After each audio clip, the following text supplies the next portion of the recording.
पिंजरा पिंजरा रे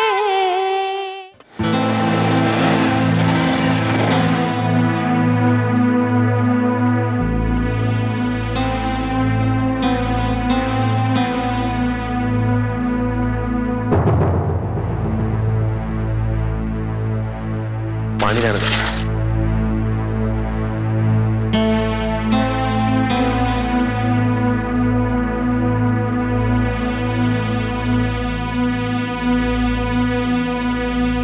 ओजस अचानक गावातून गायब तरी कुठे झालाय? एवढ्या उन्हात याला शोधून घशाला कोरड पडली.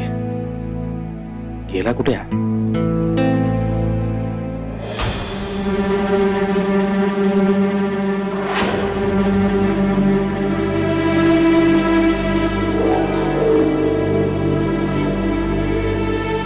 गोरख काका, हो बरं झालं तुम्ही भेटलात.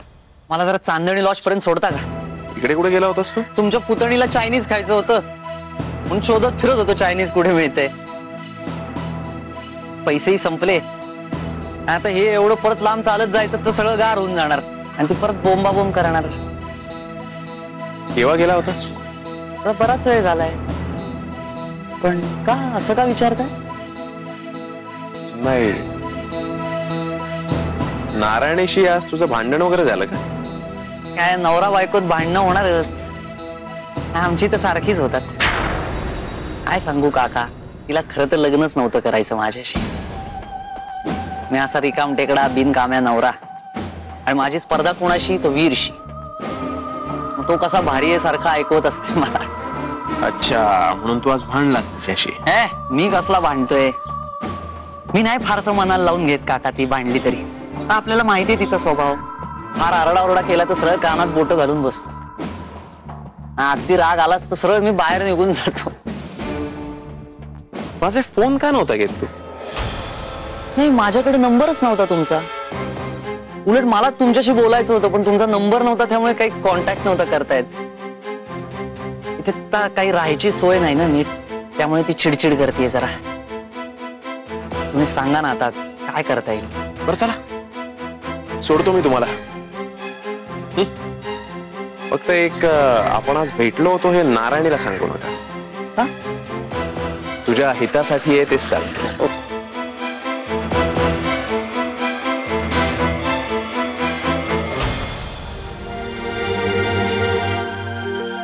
काका एक सांगू का? ह्या गावात माझं खरं हित कोणाला कळत असेल ना तर ते एक तुम्ही आणि दुसरा वीर. त्यामुळे तुमचा शब्द ही माझ्यासाठी पडत्या फळाची आज्ञा आहे. आणि अजून एक सांगायचं होतं, वीरचा फोन आला होता. नारायणी त्याच्याकडे गेली होती म्हणे पैसे मागायला. अच्छा, असा सगळा प्रकार आहे का? आता उलगडा झाला सगळ्या गोष्टींचा. बरं चला, तुम्हाला सोडतो.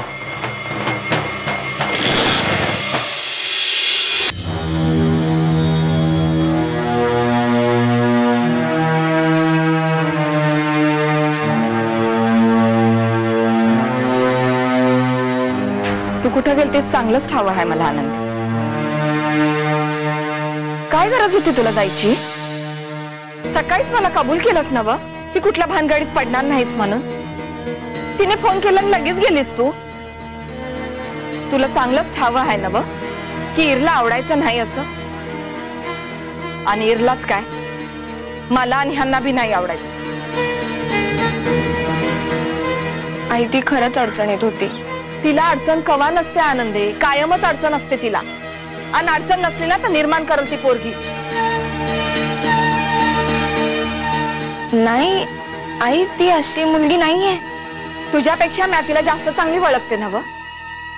आणि तू गेल्याबरोबर ती महामाया इथं आलती. काय? कसं शक्य आहे आई? कसं शक्य आहे म्हणजे? आलीच नाही तर तिने इरजवळ पैसे बी मागितलं. सुपी इथे कसं शक्य आहे? आणि वीरला पैसे मागितले? आणि तुला खोटं वाटत असेल ना तर इरला विचार. ती अशी आहे ना म्हणूनच राग येतो तिचा आनंदे.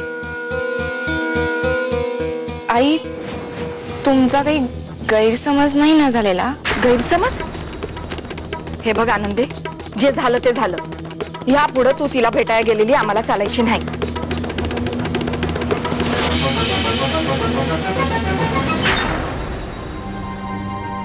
कधी अक्कल येणार ह्या पोरीला?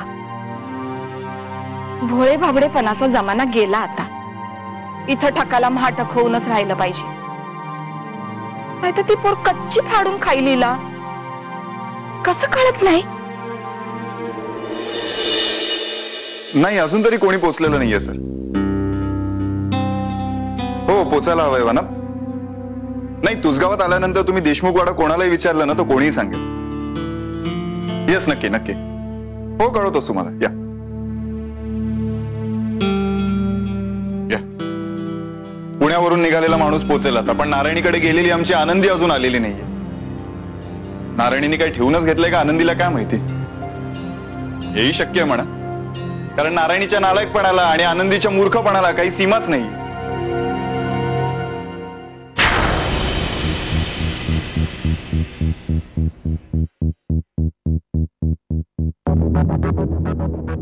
वीर, मी ते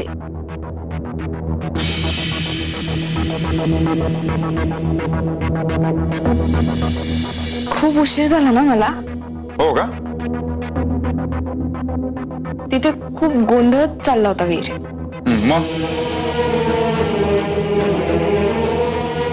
असं का वागतोस माझ्याशी? आनंदी, तुला दिसत नाही का मी कामात आहे? वीर सर, माझ्याशी बोला ना. काय बोलायचंय तुझ्याशी?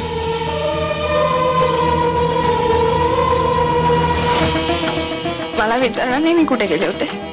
नाही, का? कारण मला गरज नाही वाटत त्याची. वाटत नाही तुला वीर? कारण तुला गरज वाटली. जाताना सांगून जायची गरज वाटली का तुला? मी तुला सांगायला आले होते वीर, तू फोनवर बोलत होतास. मी आले अगं, होते. मग थांबायचं होतं ना. महत्वाच्या फोनवर होतो ना, कामाच्या फोनवर होतो मी आनंदी. आणि मला एक कळत नाही, काय गरज होती तुला तिच्याकडे जायची? जो विषय आपण संपवलाय तर पुन्हा पुन्हा चालू करायची काय गरज आहे तुला? मला एक सांग, नारायणीची अशी कोणती इमर्जन्सी होती ग की माझा फोन होईपर्यंत तुला थांबता आला नाही? का सगळ्यांना वाटतं मी नारायणीला भेटायला गेले होते? तुझी शपथ, मी तिला भेटायला गेले नव्हते वीर. खरं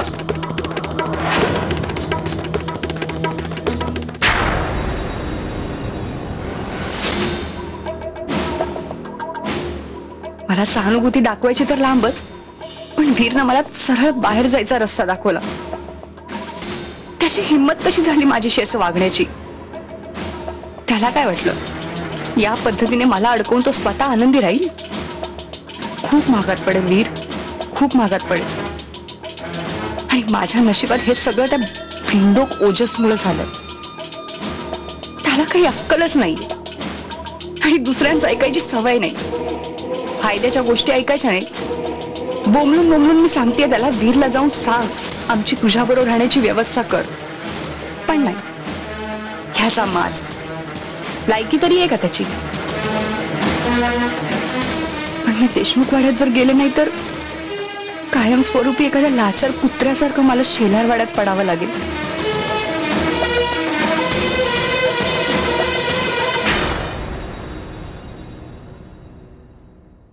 कळलं ना काय करायचंय ते? नाही, तसं नीट नाही कळलं, पण तुम्ही म्हणता ना सगळं ठीक होईल, मग काय प्रॉब्लेम नाही. अरे बाबा, जादूची कांडी फिरवल्यासारखं नशीब नाही फिरवलंय. तसं नाही काका, पण का कुणास ठाऊक या गावात तुमच्यावर खरंच विश्वास ठेवावा असं वाटतं. बस त्याने वाज झालं कौतुक. काय करायचं ते लक्षात आहे ना? तो पुढे हो, मी आलोच. हा,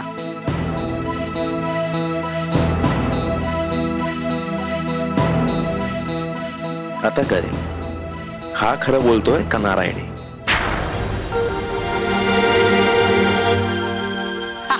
हे बघ, चायनीज झालं का फिरून? फिरून तुझ्या चायनीज साठी फिरत होतो, कळलं ना? चायनीज आणायला काय चीन मध्ये गेला होतास का? अगं ए, जरा बाहेर बघ ऊन किती आहे, आणि माझ्याकडे वाहनही नाही, त्यामुळे चालत फिरतोय.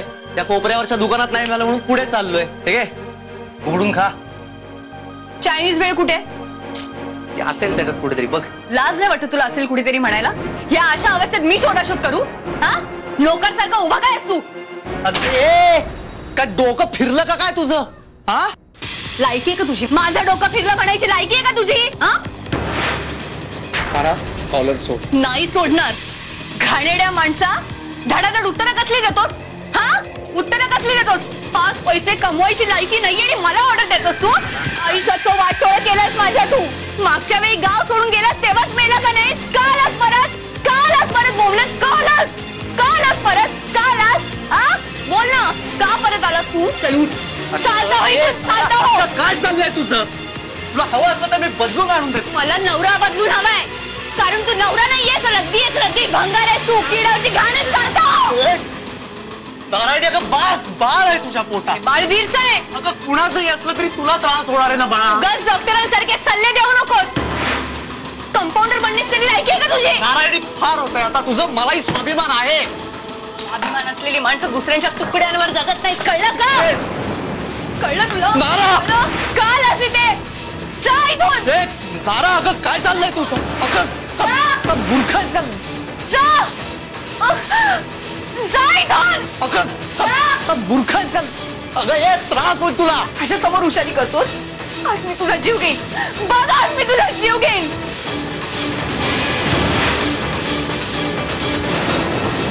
नाही सोडत, आज मी तुझा जीव घेईन.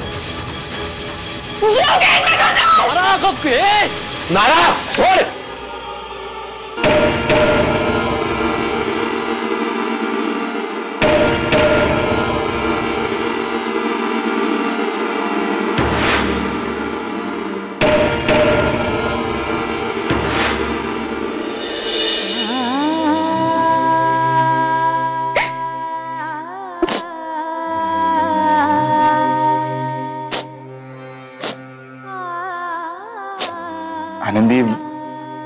आनंदी, आजपर्यंत असं झालंय का कधी की मी तुझ्यावर उगाचच चिडलोय?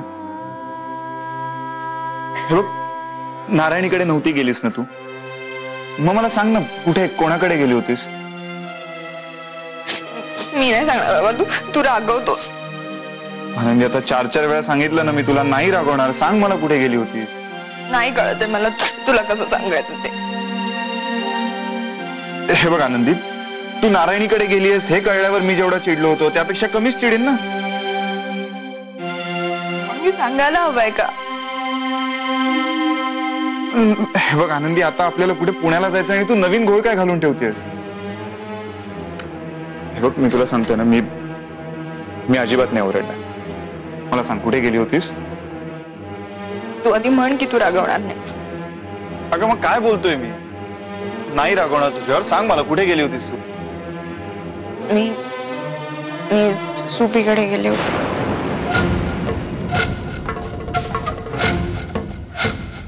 सुपीकडे? मला सांग, सुपीकडे जायची काय गरज होती आनंदी? आपलं ठरलं होतं ना यात पडायचं नाहीये म्हणून. आनंदी, आत्ता कुठे नारायणी नावाच्या पिंजऱ्यातून आपण बाहेर पडतोय. तुला नवीन पिंजरा हवाय कशाला? मला सांग, तुला आयुष्यभर या गावातच राहायचंय का? या गावातून बाहेर पडायचंच नाहीये का? रोजचा दिवस काहीतरी नवीन संकट घेऊन येतो. कधी तात्या, कधी अक्का, कधी नारायणी. आपण काय विलन लोकांचंच मनोरंजन करत बसणार आहोत का? तू म्हणलं होतंस तू रागवणार नाहीस म्हणून. नाही रागवणार म्हणजे कसं नाही रागवणार मी?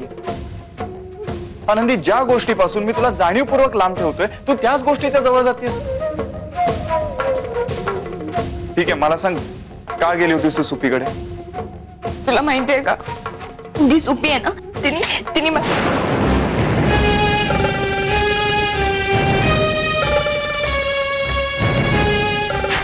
तिच्याकडे काय बघतोयस? माझ्याकडे बघ, मी बोलतोय तुझ्याशी.